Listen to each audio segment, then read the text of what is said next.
They're really gonna appreciate this. Thank you.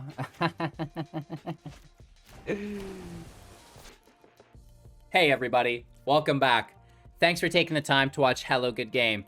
Today's video is brought to you by My Line of Credit. Rest in peace, right? We're playing Esper Control. Esper is the color combination of blue, white, and black. Of course, Control has lots of removal, and we look to play the game out as long as we can, gaining card advantage, and eventually winning the game with one of our very few win conditions.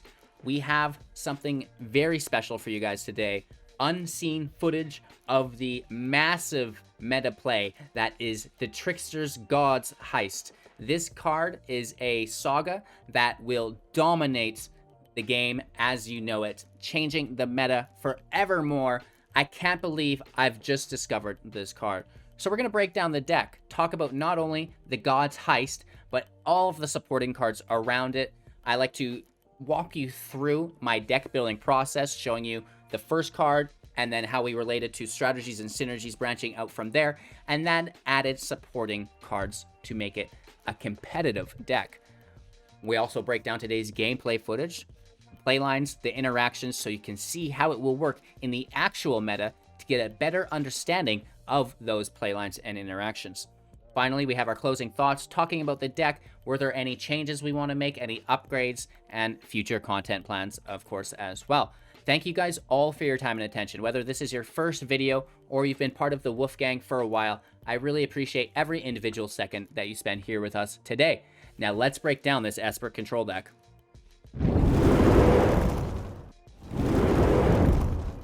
Alrighty, this is an 80 card Yorion Pio. Oh my gosh, right? Yorion, the Sky Noodle. I'm going to slurp up some Sky Noodles after I'm done this deck tech. I'll tell you what, I am hungry. If you guys are unfamiliar, Yorion is a 4/5 for 5 mana, and whenever it enters the battlefield, exile any number of other non-land permanents we own and control, return those cards to the battlefield at the beginning of our next step. Whenever you use a companion, you can pay 3 mana to bring it from your sideboard into your hand, which is really nice any time at sorcery speed. Of course, if you are using a companion, you have to follow a deck building rule. For each companion, it is different. For Yorion, you have to include 20 cards more than the minimum deck starting total, which would be 60. That's why we're using 80. And we have a lot of non-land permanents that we will receive value from bouncing them or flickering them back into play with Yorion, which is a lot of cool. So now that you know what kind of deck it is, we'll break it down. 3.3 average converted mana cost. We have 2 creatures and 45 non-creatures. A pretty clear indication that this is a control deck. 33 lands in our library as well. Moving on, we're building the deck around the Trickster-God's Heist. This is a 4 converted mana cost enchantment saga. When it enters play, you may exchange control of 2 target creatures. Your own creature and your opponent's creature. Next up on our upcoming draw step, you may exchange control of 2 target non-basic, non-creature permanents that share a card type. So whether they're lands, enchantments, artifacts, planeswalkers, you'll get to do another exchange, which again is very powerful. And then finally, target player loses 3 life and you gain 3 life. A little bit of sustainability there.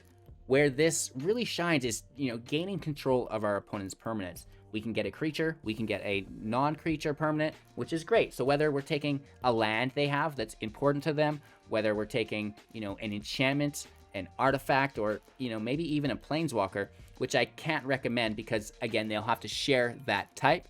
We're not using anything to link card types together. I don't even know if there is anything. And we certainly don't want to be giving away our Ashiok or our Ugin to them. So the planeswalkers, not so much of an option, but the artifacts, the enchantments, very much an option. So that's the first card, and now we build around it. Well, how can we get artifacts, creatures, and enchantments in play before turn 4 to exchange with our opponents? Well, the Birth of Malitus is a great option for 2. We have 3 copies of this in the deck. It's another enchantment saga. Not only does it help our main goal of getting artifacts and enchantments in play, but we can bounce it, or flicker it is maybe a more appropriate term, with Yorion the Sky Nomad. So everything has really high synergies within the deck. When it enters play, search your library for a basic Plains card, reveal it, put it into your hand, then shuffle your library. Okay, that's not that bad. It helps us with our mana curve, making sure that we don't brick. Next up, create a 0/4 colorless wall artifact creature token with Defender. That's really nice. This fills the creature role and it fills the artifact role for us, which is quite nice. And then finally, you gain 2 life and sacrifice the Birth of Meletis. A little sustainability and mitigation from the aggro damage. We also have 4 copies of Omen of the Sea, Flash Speed, and Enchantment. When it enters play, scry 2 and then draw a card. We can sacrifice it later for 3 mana, scrying for an additional 2. This is an enchantment. It can be bounced with Yorion. One thing I do want to mention about the Birth of Meletis is this is also an enchantment, so it fills all 3 roles really quick. It has the enchantment, it has the artifact, and it has the creature. It's a very good card to pair with the Trickster-God's Heist. I cannot get over it. And again, another enchantment with an Omen of the Sea that helps us draw cards. We have Mazemind Tome, also for 2 converted mana cost, as an artifact, in which we can tap to scry 1, putting a page counter on it. We can pay 2, tap it, put a page counter on it, and draw a card. When there's 4 page counters on it, sacrifice it, gain 4 life. We can do some scrying, Trickster-God, and then we exchange it. Our opponent gets to use it maybe 1 more time, it sacrifices, they gain some life, and we have one of their artifacts, like, I don't know, a Great Henge, an Embercleave. The list goes on and on of some of the goodies that you can take. Moving forward, we do have some other shenanigans that we can exchange, like King Narfi's Betrayal. I really like this card. It's another saga. When it enters play, each player mills 4 cards. Then you may exile a creature or planeswalker card from each graveyard. This is nice because we have a control deck, right? So even if we don't mill the appropriate card that we're going to play later on, we can remove something that they own that we don't like and play that, whether it's a creature or planeswalker. Very, very good. So getting access to 8 cards off the top, plus all of the graveyards. Very, very, very good. And I actually really like this against the Rogue Mill because, you know, they're milling your cards. They mill an Ugin. Okay, let's bring it up, right? So that's not that bad. And of course, on the following 2 draw steps until the end of turn, you may cast spells from among cards exiled with King Narfi's Betrayal, and you may spend mana as though it were any color to cast those spells. Again, just gaining access to 2 cards, but really gaining access to all of the cards in graveyard, plus 4 off the top of each library, which is nice. So you get your choice of what you take from each graveyard, which is cool. We have 3 copies of the Raven's Warning, another enchantment saga. When it enters play, create a 1/1 blue bird with flying. You gain 2 life. On our next draw step, whenever one or more creatures you control with flying deals combat damage to a player this turn, look at that player's hand and draw a card. Foresight on our opponent's hand is really nice. We get to now prioritize our removal and plan for the future, which is incredible. And then finally, you may put a card you own from outside the game into the... from your sideboard into your hand. Sorry, from on top of your library, not your hand, which is really nice. I think I talked about phase 2, yeah, when we look at their hand and draw a card. So that's going to be really good. And then finally, you know, getting into our sideboard, which it's here. We'll break that down at the end. It's a fun looking, I guess we're calling it a Raven board now. And with that out of the way, you know, we're probably not exchanging control of anything else. We could do Valki as a creature, maybe. Valki is great for the same reason Raven's Warning is great, because we get Foresight on our opponent's hand. We know what's going to be coming our way in the upcoming turns. A 2/1 legendary creature God for 2 mana. When it enters battlefield, opponent reveals their hand, the key part, and then you get to take a creature card and exile it under Valki, and then you can pay X to choose a creature card exiled with Valki with converted mana cost X, and then Valki will become a copy of that creature, which is pretty cool. Of course, we do have Tibalt, Cosmic Imposter on the opposing side. 5 loyalty, 7 converted mana cost. As it enters play, you'll get an emblem with you may play cards exiled with Tibalt and spend mana as it were any color to cast those spells, which is nice. Plus 2, exile the top card of each player's library. Again, a little bit of draw from each side, playing our opponent's permanents, playing our permanents. -3, exile target artifact or creature, just hard removal. And then finally, -8, exile all cards from all graveyards and add 3 red mana to your pool, which is really cool. And remember that you can cast spells as they're any mana, so you can spend that red mana on whatever, which is quite neat.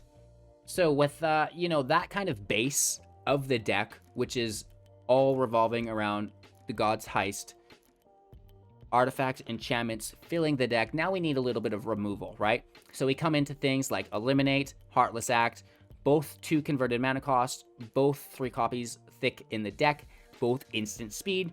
Eliminate, destroy target creature or planeswalker with converted mana cost 3 or less. Heartless Act, we get to choose one, destroy target creature with no counters on it, or remove up to 3 counters from a target creature. We've got 4 copies of Elspeth's Nightmare. I guess we could actually sacrifice this. It's one thing I never mentioned. So another enchantment for the pile, and of course bounceable with Yorion, like all of the other enchantments and non-land permanents as well. When it enters play, destroy target creature an opponent controls with power 2 or less.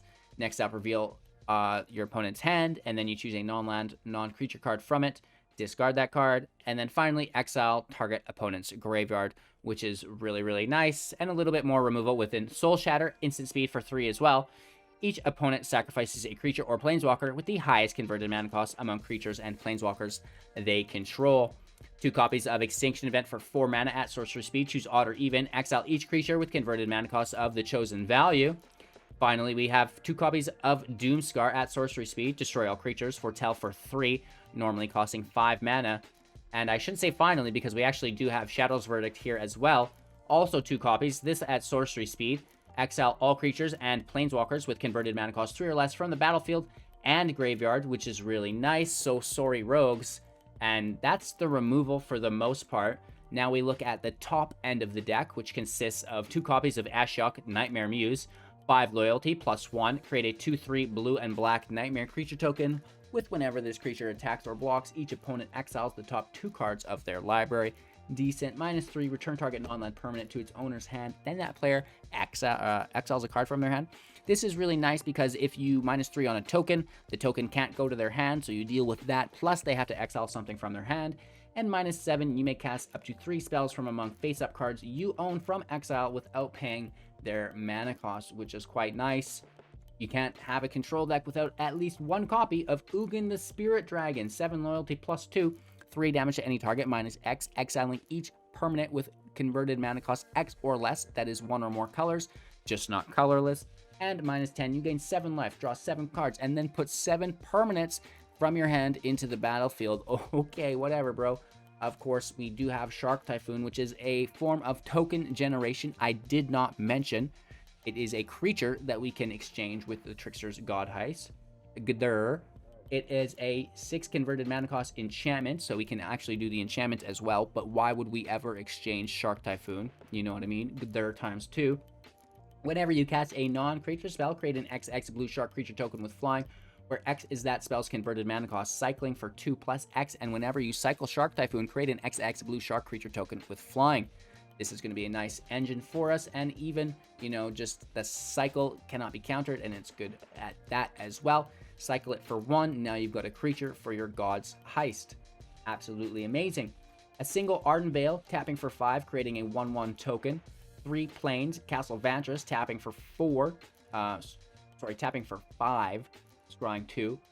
2 islands, 4 swamps, 4 Hengegate Pathways, 4 Bright Climb Pathways, 4 Clearwater Pathways, 3 Savai Triumphs. The cycling is nice here. 3 Roggen Triumphs, again with the cycling. 2 passages and 2 Faceless Havens, in which we can pay 3 snow mana to have it become a 4/3. The sideboard is groovy. 1 Deafening Silence enchantment for 1. Each player can cast no more than 1 non-creature spell each turn. This is really cool because it's an enchantment that you can switch with your opponent, and it also will limit you to 1 spell a turn, right? It's no different if it's on your board state or their board state, which is really, really quite interesting. We've got the Weathered Runestone. Non-land permanent cards in graveyards and libraries can't enter the battlefield. Players can't cast spells from graveyards or libraries. The same thing here. This is an artifact that we can exchange with our opponent and not lose any value because it affects the board as a whole. 1 copy of 9 lives. Hexproof enchantment. If a source you control, if a source would deal damage to you, prevent all that damage and put that many counters on 9 lives. or 1 counter for each source of damage, I should say. And then when there's 9 counters on it, you do have to exile it, and when it leaves the battlefield, you lose the game. What's pretty cool here is we can use the God's Heist to exchange this, and then Ugin minus exiling everything for the instant win, which is pretty groovy. Against the mill decks, we do have Midnight Clock, an artifact for 3, adding a blue source to our pool. When we tap it, we can pay 3 to put a, an hour counter on it. And then, of course, at the upkeep of each player, we put another hour counter on it organically. Once there are 12 hour counters on it, we exile it, we put our hand and graveyard into our library, shuffle, draw 7 cards.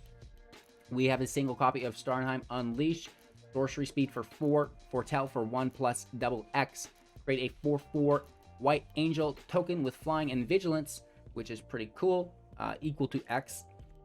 An additional Extinction Event in case we can't find our wipe, and Elspeth Conquers Death if we need Planeswalker Exile. Exile target permanent and opponent controls with converted mana cost 3 or greater. Next up on our following draw, non-creature spells your opponent cast cost 2 more to cast until your next turn. And then finally, return target creature or planeswalker from the graveyard to the battlefield, put a +1/+1 or a loyalty counter on it, depending, of course, on what it is. A single copy of Graven Lore for 5 snow, instant scry X, where X is the amount of snow cast on this spell, and then draw 3 cards. Shadow's Verdict, an additional copy of this. 1 Kaya the Inexorable, 5 loyalty for 5 mana, +1, put a ghost form counter on up to 1 target non-token creature. It gains whenever this creature dies or is put into exile, return it to its owner's hand, and create a 1/1 white spirit creature token with flying.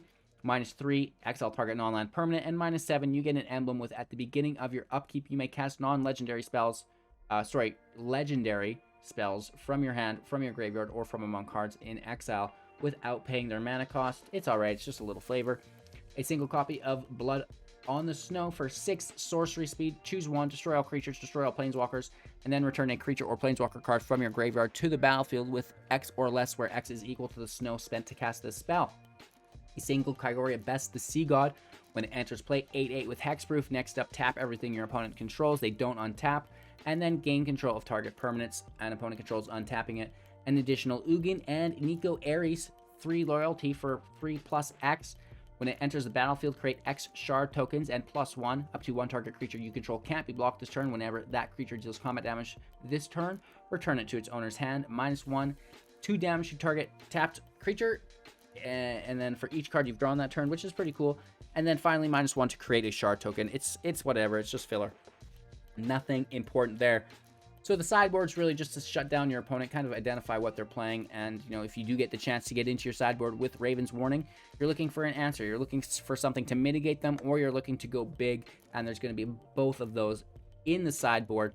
That's the deck list. Let's break down some of your strategies and synergies so you can help to find some success with this deck in the queues. Our main goal here as a control deck is to prolong the game, make it last as long as possible. Turn 7 is when the game starts. Turn 10 is when you start having fun, right? You don't want to lose card advantage. You always want to have a 5-card hand, and you always want to be in control of the field, not taking damage. If we can do that, we can look for card advantage, right? 2-for-1s, having 3 creatures on the field and then using an Extinction Event or a Doomskar. That's a way to gain card advantage. Also, by utilizing our mana more efficiently than our opponent through removal. If there's no removal, then we use Omen of the Sea for drawing, right? And we just try to always get as much value out of our cards as possible. You make tokens, the Birth of Meletis, you put enchantments and artifacts in play, Maze Mine, Tome, all of the sagas, and then you get the God's Heist in play, right? And then you start exchanging control, taking the better of the 2 that your opponents will obviously be playing because yours are, wimpy and they'll affect both of you. And then, you just bash them down. Control, bash them down. Why? Quit hitting yourself, right? That's kind of the aspect we're going for here. Plus, you have access to the whole sideboard, and of course, you've got the Shark Typhoons and Ashiok Ugin combo to kind of shut things down at the end. Don't forget about the Faceless Haven, though, as well, because that's going to be just fine. So, with that out of the way, we can now begin to look at ideal opening hands, whereas with an aggro deck, you want to really make sure that you're riding that curve up. but we're playing a control deck and a best of one environment. So knowing that aggro dominates the best of one environment, we really want to prioritize on life gain, on removal. So the tome is life gain. It's also going to help you find removal, a must-have in your opening hands as far as I'm concerned. The Raven's Warning is also really cool because we know that by, turn 6, we're getting into our sideboard regardless to find whatever answer it may be. And then I like, the Elspeth's Nightmare because it's removal, plus we get to hit their hand. And, if we can get either an event, a Doomskar, or a Verdict, that's going to be fine as well. Of course, anything to fill the gaps around those cards is going to be okay. But that's really like the core hands that we look for in combination. Of course, as long as you feel comfortable that you can survive and have mana, that's the more important function maybe than making sure you have a wipe, is do you have the mana to play that wipe? I like to have 3 lands, and I like to have all 3 colors available out of the gate. Of course, you can risk this if you have Scry to try to find those missing colors if you want. With that all out of the way, thank you guys so much for watching. Make sure to like, comment, subscribe, share the channel to all of your friends. Don't forget to support financially on Twitch, Patreon, YouTube, and our Amazon link. Supporters gain access to exclusive content and VIP chats. We also have for everybody, for free, a 500,000 gem giveaway, 100 one-on-one sessions that each come with $20 as well with myself. We have free cash prize monthly tournaments, Brawl and Artisan, and so much more within the community. Thank you guys so much. Enjoy today's gameplay footage. We'll be back to wrap up with our final thoughts in just a few. Take care, and we'll see you soon. We go first. I like this hand. We need a blue source. Maya likes the hand as well. She says, go for it, chicken. Right? She absolutely loves it. Nothing like being on the wheel when your dad's trying to record a video.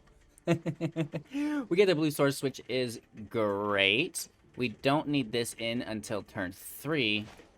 Let's throw in another Triumph. Right, Maya? Throw in another Triumph?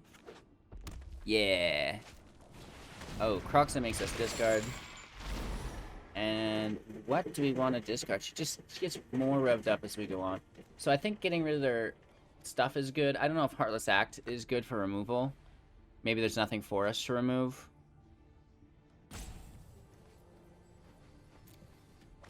Then again, Macy, if there's nothing to remove the Tricksters, like, probably not. We just pull another Heartless Act, so that's actually not that bad. Birth of Malatus out of the gates. And then we're just playing our blue source here. We want them to play a creature. Yeah, okay. So, I'll probably play Elspeth's Nightmare here. Just because it's part of the sequence that shuts this down. I'm all for taking this 2-2, but it's not good enough. So let's kill it instead. Right? Then we get in their hand. So let's thin our library right now with the passage. Playing something that's not a plains. So probably a blue source. AKA island.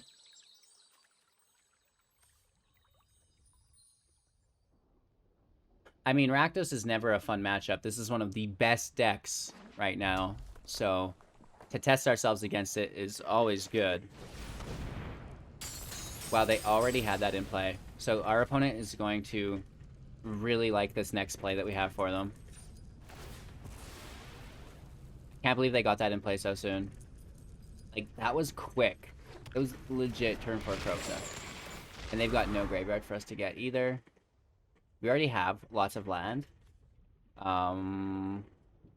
toss the Grim. Right, because these are white too, yeah.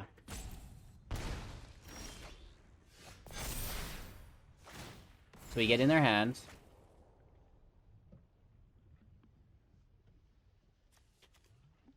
They're going to be able to remove Croxa, which is annoying. But this is Planeswalker removal.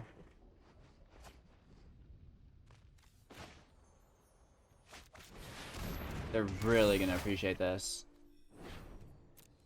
Thank you. Now they've got to use their own removal on it, which is alright. What do you think of that, Maya? Good play? Is that a good play? Is that meta of us? She's like, no, stop talking to me. Leave me alone, human. So they're kind of thinking about what happened, right? They're like, well, that's a new play. I do not appreciate that. So now they've got to spend their 4 mana to remove Kroxa, which is fine.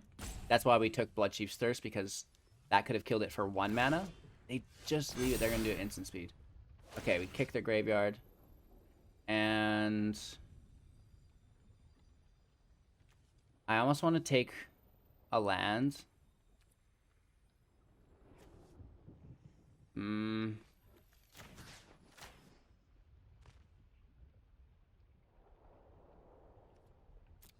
We'll chain control of our own enchantments. And yeah, so let's take that attack. They're gonna remove us.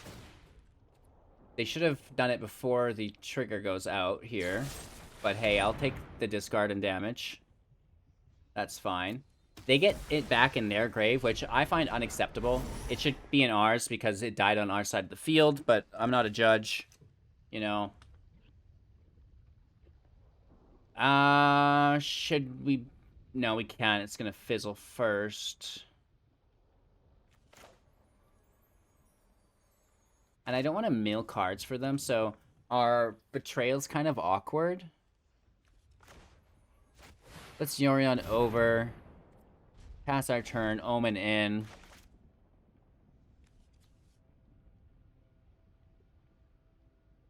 Right, I don't want to just, like, mill them for 4. Which is basically 3 because we exile 1. But, like, they need that graveyard, right? So, not really what we want to do.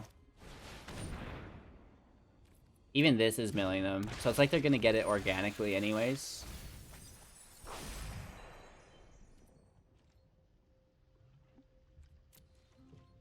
They have no attack. I mean, we do have a Heartless Act for when it re-enters. The Tome is good.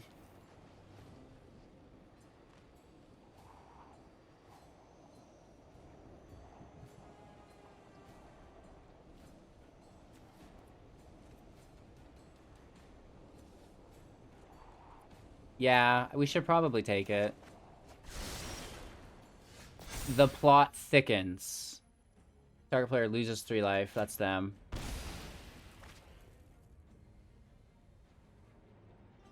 So we need another token creature in play. They have 5 in grave. Do we just go for it? Bounce the Omen.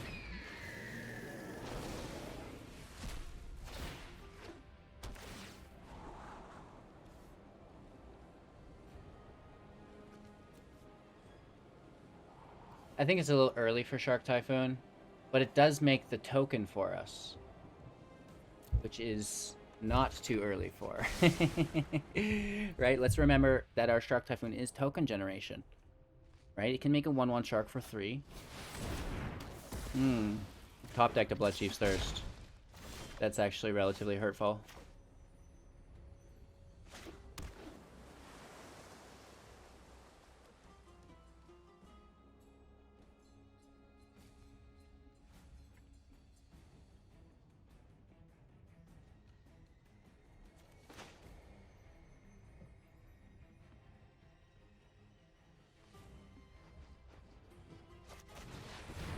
Omen play. Pass our turn.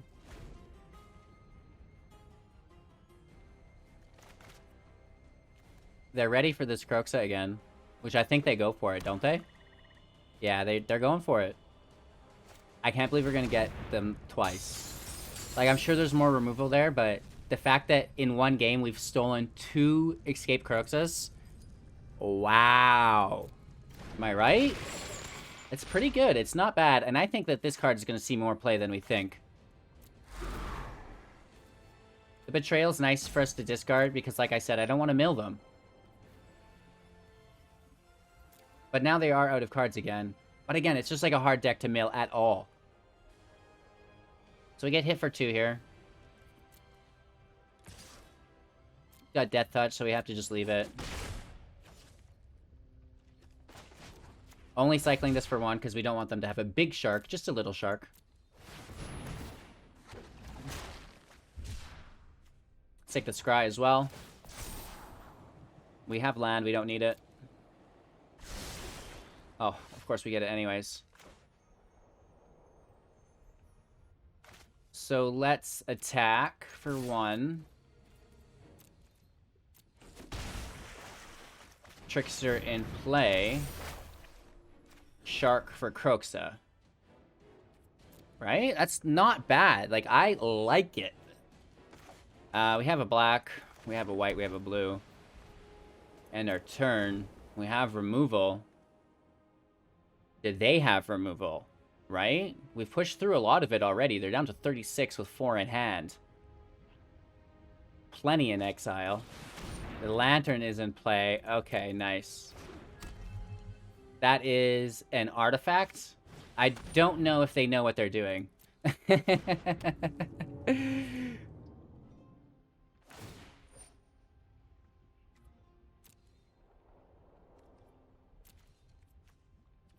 Discard the land. No trouble to us, really. Let's take the hit. Take the draw. Birth of Meletis.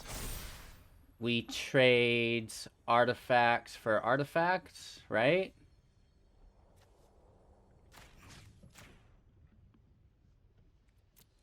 And if this isn't the best match I've ever had.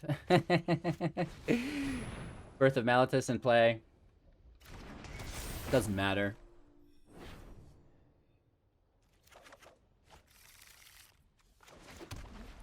We attack with their Kroxa.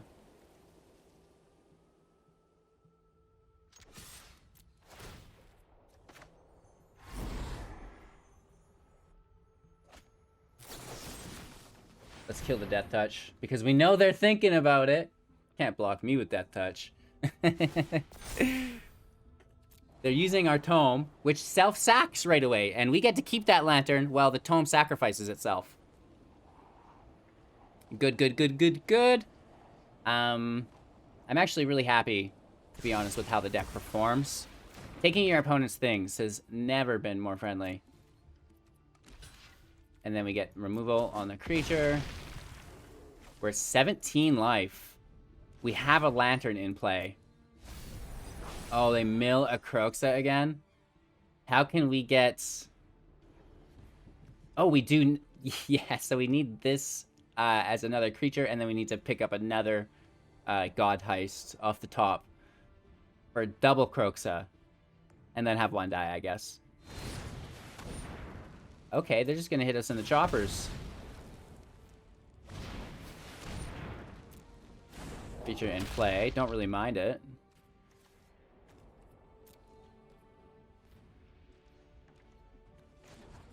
Untap the lantern. Tap the lantern. Force the discard. Yeah, baby! Woo! Okay. Esper is maybe looking like a contender after that, honestly. That's a top meta deck. Playing Kroxas on us, and we just, like, totally nullified it. I love it. We go first. Two of the slowest land I've ever seen. But we do have a tome. We have an omen. Let's try our best. The Triumph can never come in untapped, so that's why we play it, get it out of the way. It's also a dual colored. Oof. So that has to be a black source within our passage, and then we're good to go. Well, we say that, but we don't mean it. Alright, let's interrupt their stack with our passage, because that's what winners do. Swamp in play. They get their draw. We get our land. Tome in play as well. That's our turn.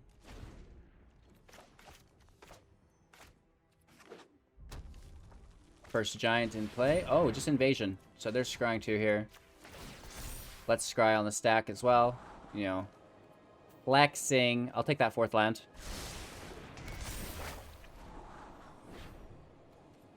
You don't wait till their end step. You do it on the stack. This is how you upset the algorithm.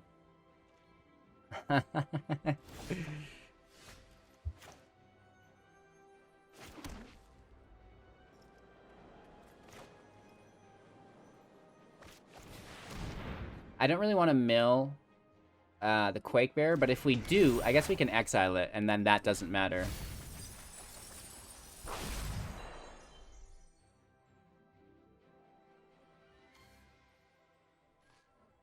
And I doubt they have anything to bring them back. So let's take the giant. Did we mill just 4 of our lands? Oh my god.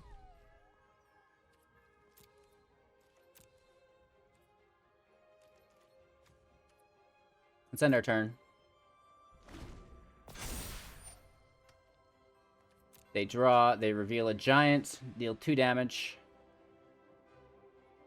To us, it is the Quakebringer. Okay.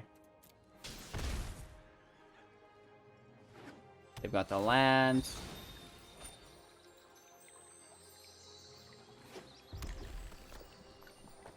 What are they playing here? Okay, just a glimpse of the cosmos. That's fine. We forgot to do it on the stack. We forgot to interrupt the stack, you guys. Oh, no. Ah, they foretold. Another land? That does take us to 5, which is cute.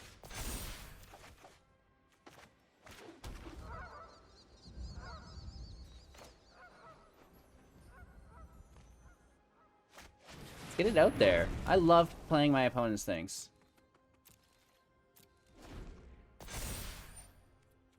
Next giant costs 2 less to cast. Gulp.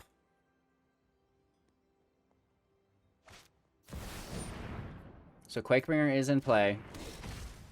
And they've not played a land yet.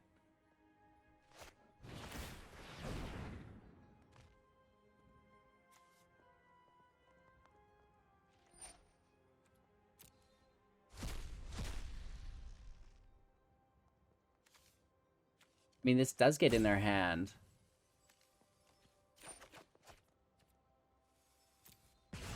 We pull their removal. And that was, Demon Bolt is creature or planeswalker. Let's take our scry. Another tome isn't bad.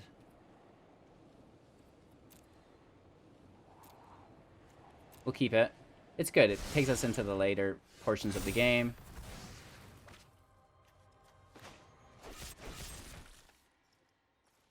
Let's just slay this. Let's also get in their hand. We can pass our turn now.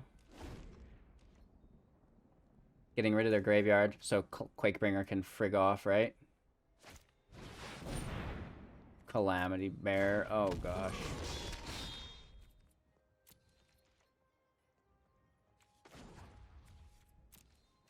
Let's leave that there.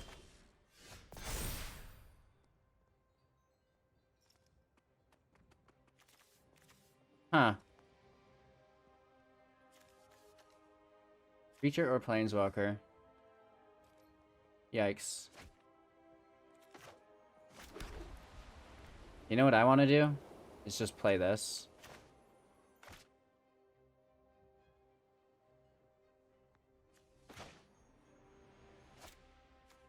They don't have anything to deal with it. So let's just do the do. Right? We're at 18 life. This is a 4 damage hit, though. But, again, we're getting rid of the graveyard, so who cares? And we gain 4 life back anyways, so shouldn't be that bad. Additional glimpse of the cosmos is great.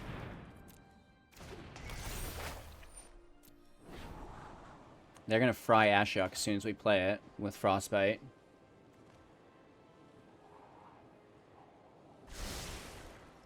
We should be okay, just like through Shark Army, though.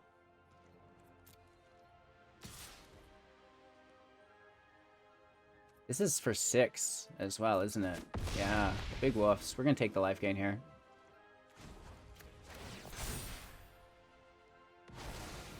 Unacceptable.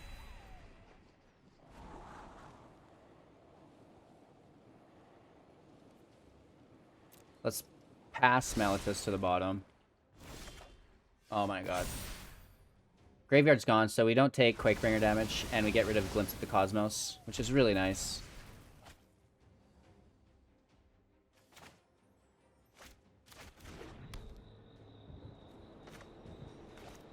Tome in play for the Shark. We know that there are more of them coming.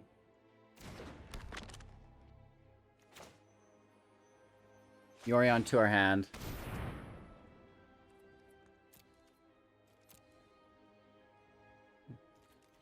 They hit us for, like, oh my god, 8 damage here.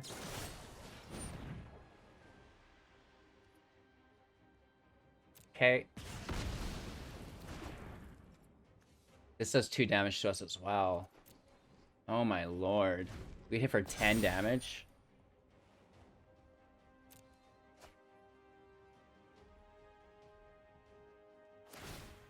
At least that's not a giant spell. Oh, and they get a stomp off the top for a draw. Nice. That is good. And even if they play it, they still have Frostbite up. Nice. Lanterns! Are we in trouble here or what?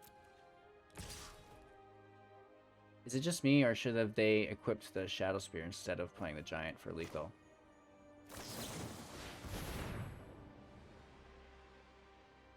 I'm just one lonely man. I don't know these things.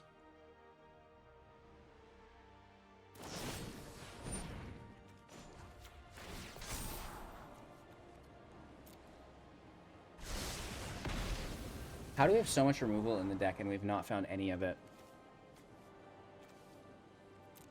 That's what I want to know. There it is. But they're even and odds. We have 7 available mana.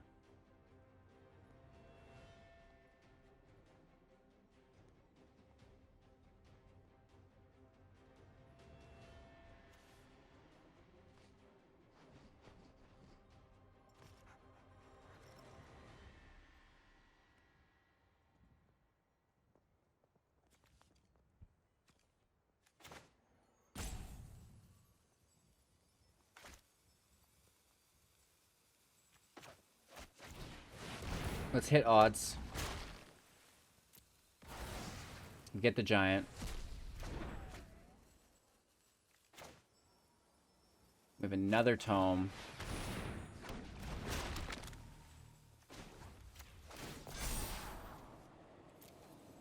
I think they win through Trample. Right? Because they're hitting for 8. And we're only blocking 6 of that. So I think they just have a good game here.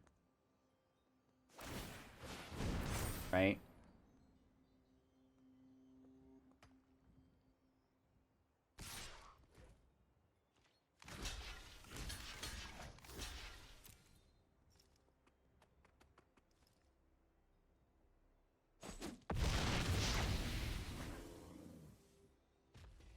Oh, I see. That is nice. Okay. So it's not dealing damage twice. And they're really upset by that. Wow. We do go into full control there with Shark Typhoon and Ashiok. But it's not dealing damage to separate accounts. It's just one source of damage, which is fun.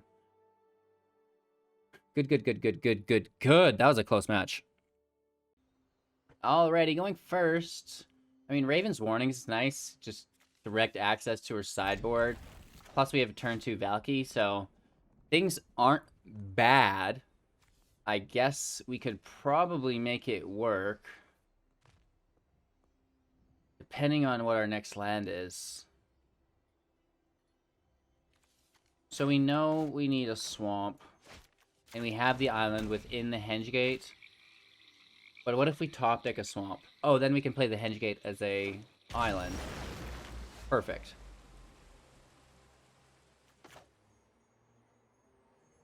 Then we're missing our white source. That actually doesn't work. That's frustrating.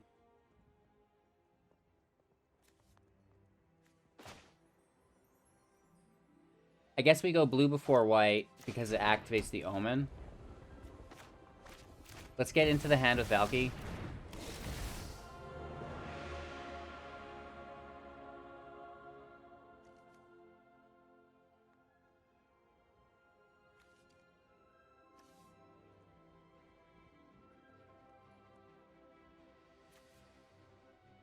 It's just gonna get flamed, so it doesn't matter. But we can still take it. Right, having foresight of their hand is really what helps us. We're not worried about the wipe. Valgate recovery's fine. You know, the wandering monsters, whatever.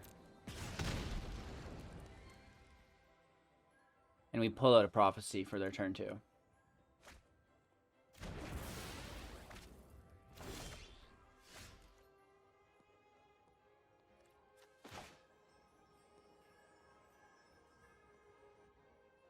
Try to pull planes here.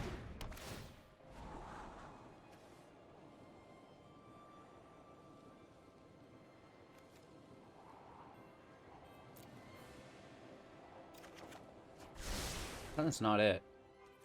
That is not it, Billy. Let's get the Summoning Sickness off of our Faceless Haven, though. I guess that could be semi-relevant for us to do here.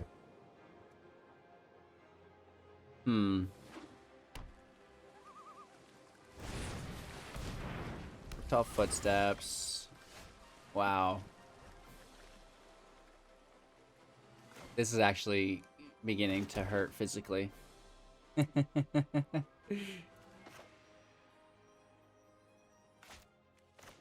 Let's get right into that hand of theirs.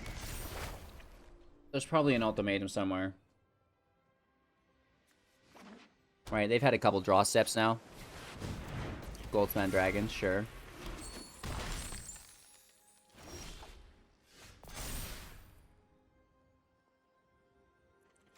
There it is. That's the one, yeah. But I have Balgad Recovery. This is a 5-drop, so odd. There's 6 mana. They dropped 7 here. They fish it out for 3. We need to somehow do something about that.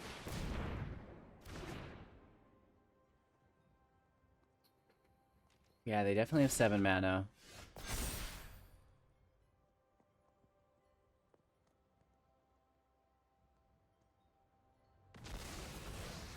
I mean, we've bricked as well.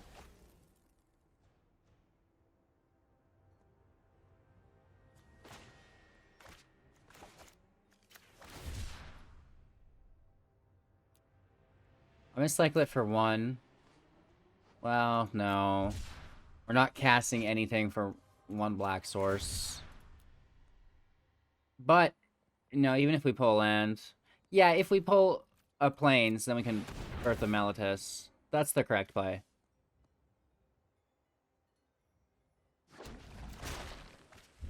Or was it? There's plenty of land in the deck, so there's no reason that we can't pull one. Wow, we even scryed. We even scryed. I guess we should have taken the white source. But no, we hit Omen so much earlier. Maybe they whiff here. What do you think, Maya? Whiff? No, of course not. They get their dragon. Oh, man. This guy. No blocks.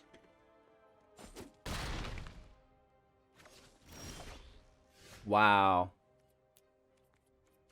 That's ridiculous. Absolutely ridiculous. 33 or 34 lands in the deck as well, so... What? Wow. Amazing.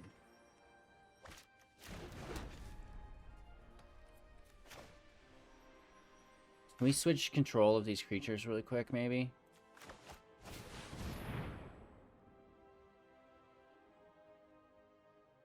Let's grab our land for next turn. Apparently they're impossible to find.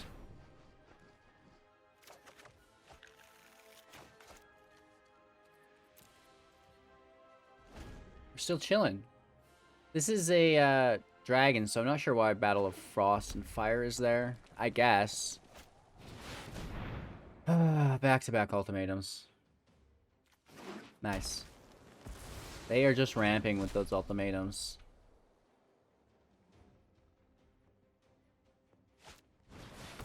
Wow. Like, I'm actually worried as to what's going to happen to us.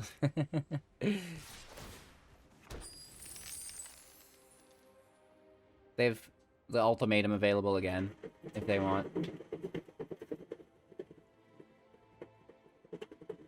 Good girl, Maya. Let them know how upset we are physically. I let Maya burn out my anger and rage on the wheel. Big hits here. Wow. I can't believe we've not been able to find our lands.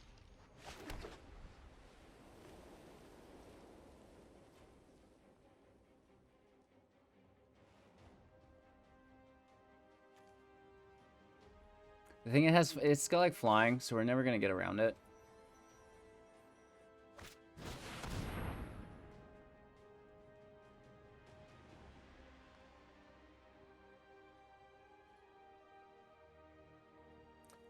They have plenty of mana available. 2 life to 10. Yorion in hand. We'll bounce the Raven's Warning.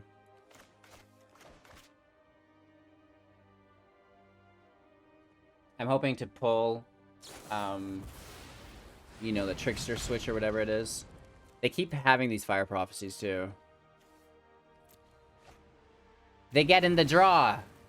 They got the draw, right? They've been praying to the heart of the cards.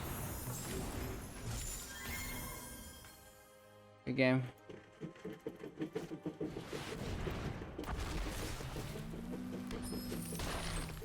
Woof. Alright, so that kind of hurt as far as our land pull went. And then it was all downhill from there. Let's come back from that. We can do better. Our opponent goes first.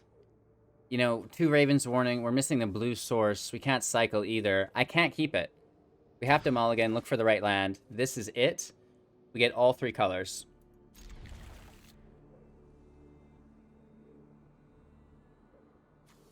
Let's toss an act, keep the event.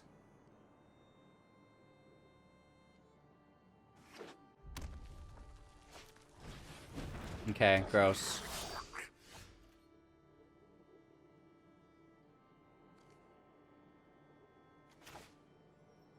This is going to be a Plains. Oddly enough, which we typically don't do. I guess we could have just dropped Ardenvale first. This event is going to be awkward.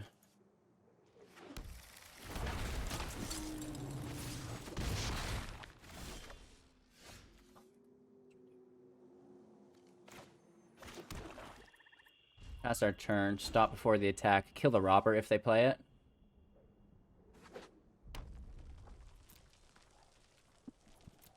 No.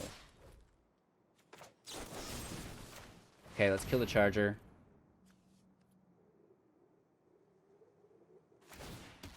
We should have done it first in case they had Embercleave, if we were thinking ahead correctly.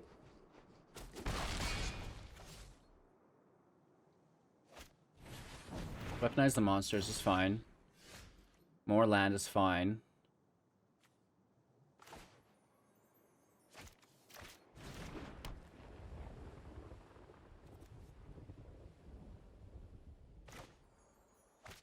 Raven's Warning in play.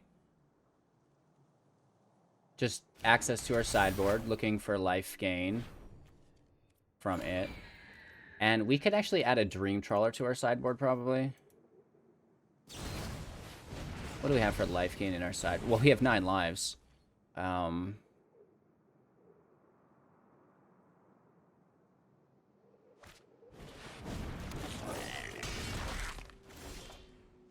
Yeah, we should put a Trawler in our sideboard. So these are all evens. That's going to be really good for us. Let's remove the Summoning Sickness off the Haven. They killed our bird. They stomped it.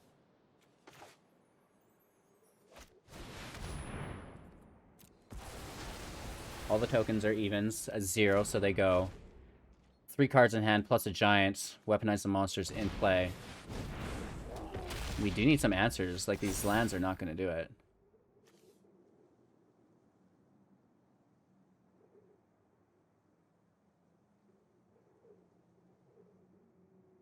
So we're sitting on lots of land. 15 life. 4. We drop 5 this turn. So next turn is 6. We drop 5 this turn. Did I say that correctly? But if she just dies... But if we use a wipe, that just dies too.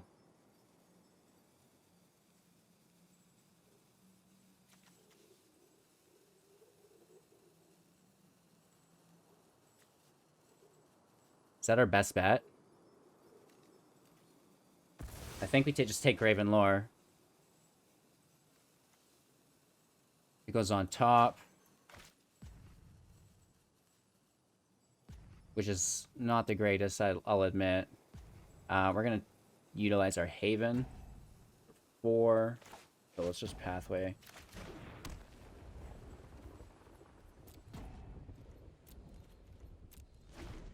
And I think we just trade with the Giants. With our Haven, right? Like, we've got lots of land. We have other win cons.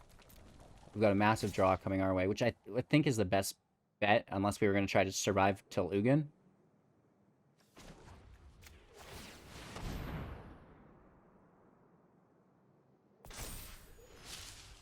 Oh, that's tapped because it's a snowland. Whoops.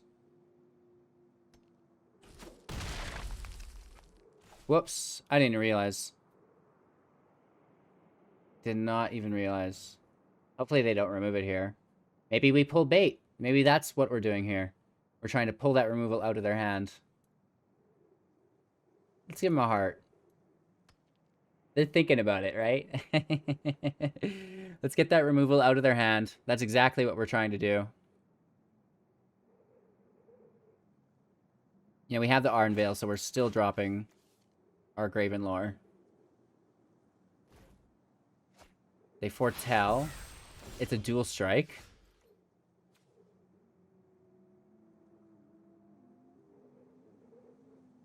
And we only get the Scry 2 as well.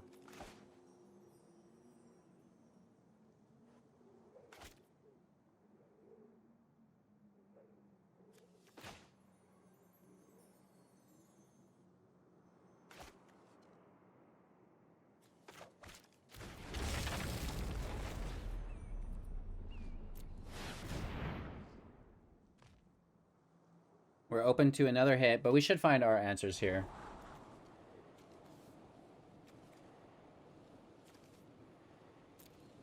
Those are 2 perfect answers. And we get a Shark Typhoon. Are we going to survive? That's what I want to know. Okay. Down to 5. They can deal 7 damage. Or I guess 6. Oh. Nice. That's really good. Okay. Yikes. Okay, we go first. That's gonna help out, I hope. Triumph plays nice, white and blue. We are looking for a black. There it is within our pathway.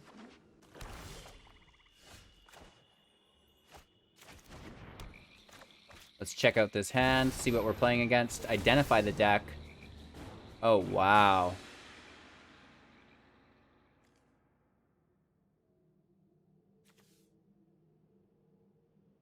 It literally does not matter what we take. We're just going to get removed, but that's fine. It kind of takes their second turn away from them. So they're going to stomp us instead of using their Trident. Which is fine. We're ready for the Tridents.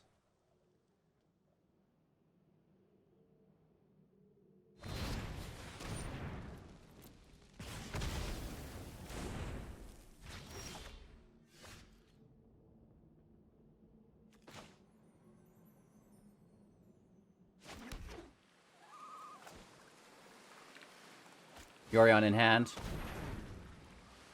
Just trying to wait them out, right? Oh, they did go right with the giant. You dog. Okay.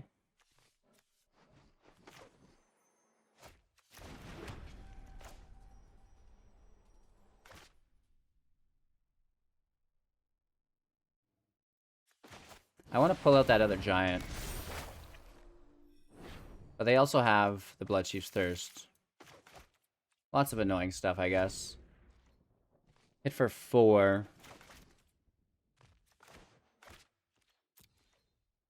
I mean, we could probably just pull it out with Yorion.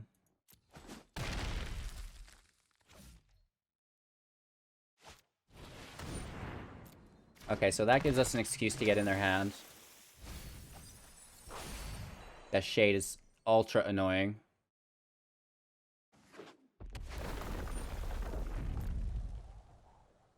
Wow. Nice play. We need an event off the top.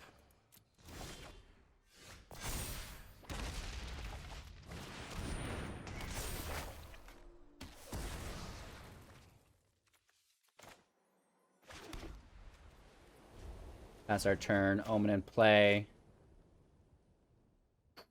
Doesn't feel good. We need our Trickster.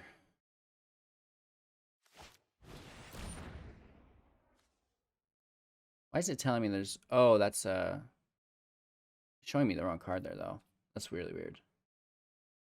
We lose our defender. Yeah, why is it saying 2 out of 2? We should have more of those in deck, I'm pretty sure. Awkward. Hit for 7. You're gonna feel that in the morning.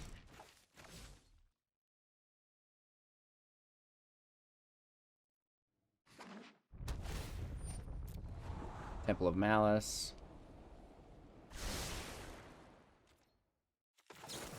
Let's get in there. Omen of the Sea!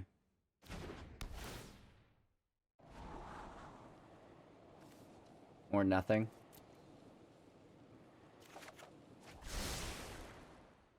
Extinction events are apparently illegal in this deck. We can't take the giant, which is sad, but we get to see what else they have. We don't get anything.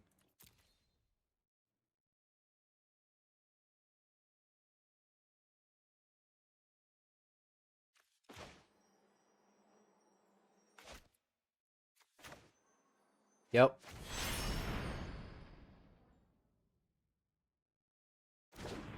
It stops the giant. They have no removal.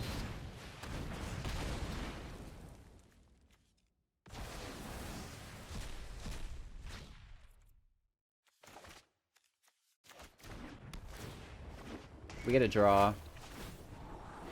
More land. Are you kidding me? It's funny how we'll brick and then just the next game, nothing but land. I mean, we're not dead yet. Unless they top decked a miracle. Which they did. That's ridiculous.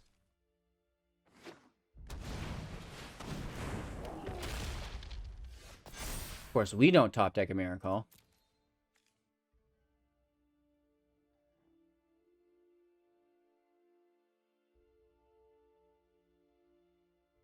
Yeah, there's no getting around this. Good game. Just not finding our answers. This hand is really weird. We go first, and we have a Doomskar. But look at all these heists. Oh, wow. Can we get some form of token generation? We have removal and their creature-based deck.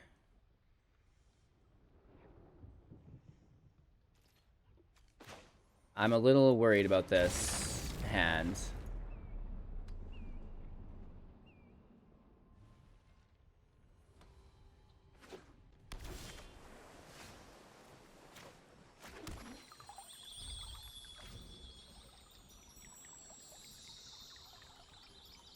We take a blue source with the passage.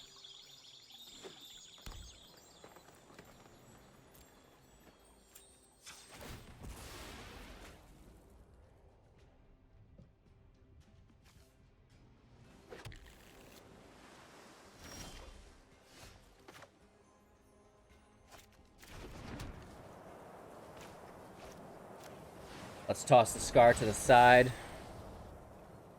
We have nothing in hand. Absolutely nothing in hand right now. Relying on draws is a scary feeling. But if we can get some payoff spells...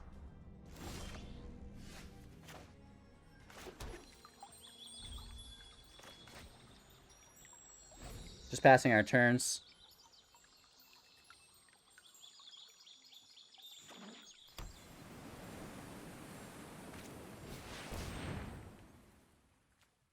Migration path is fine, whatever.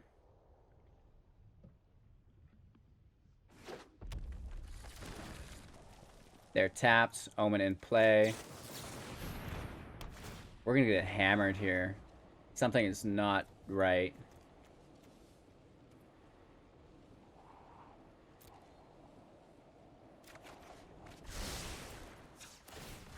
Feeling a little nervous.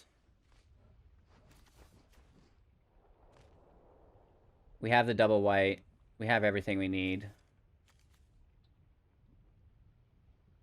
Let's take a black source. Just balancing. I am relatively worried. Let's bring Yorion over. They're on 6 here, dropping to 7. And they've got a World Tree in play.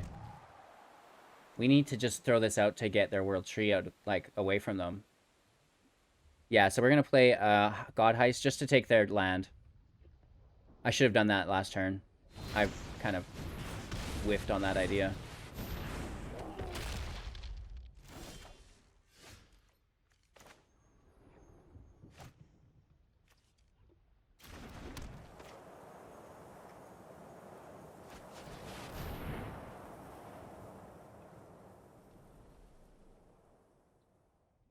We're going to be taking some damage, but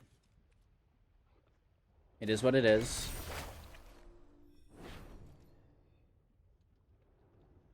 Doesn't do anything. I don't have a creature to exchange.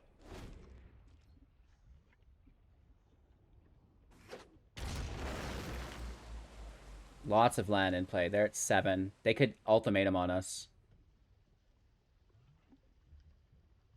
We could be holding a negate for all they know. Oh, it's just a Great Henge. That's an artifact. We don't have artifacts in play. So that's really going to help them.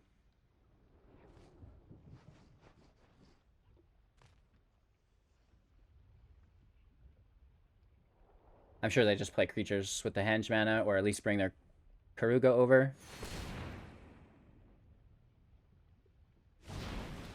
Lovestruck Beast. Okay, they can take their draw off it as well. Oh. So that's a move. That's a play, right?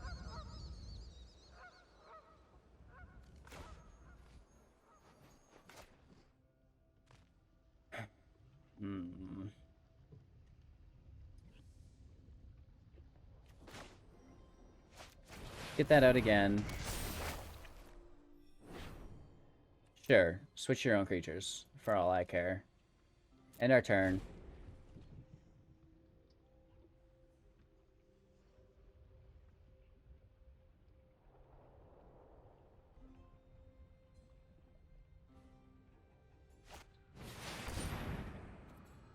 Warrenclex is a big boy.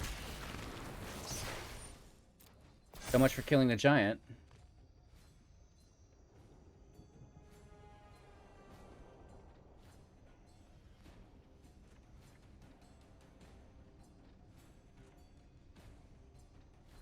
Just kind of waiting on them.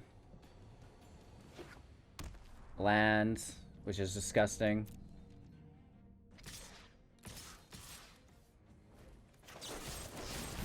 Kill Vorinclex.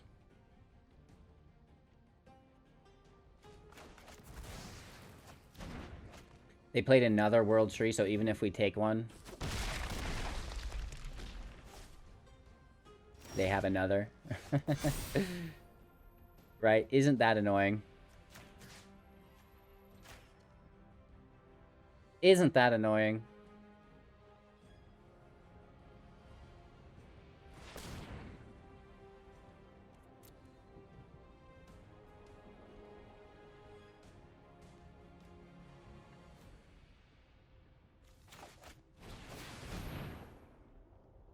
I mean, there's nothing else to do, bro.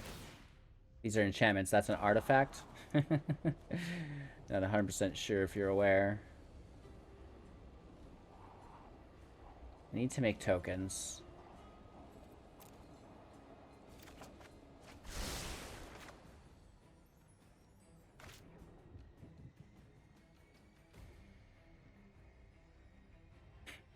I mean, we can take the damage. Right? Unless they're gonna have a Vorinclex again.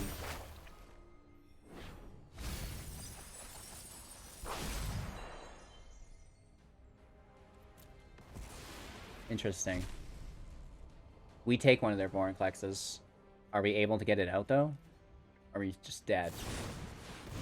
Right? Because we can't cast it next turn. We'll have to cast it the turn after. Because we need to wipe the field. But we're going to be stuck wiping the field back to back to back to back. Okay. That's a good game.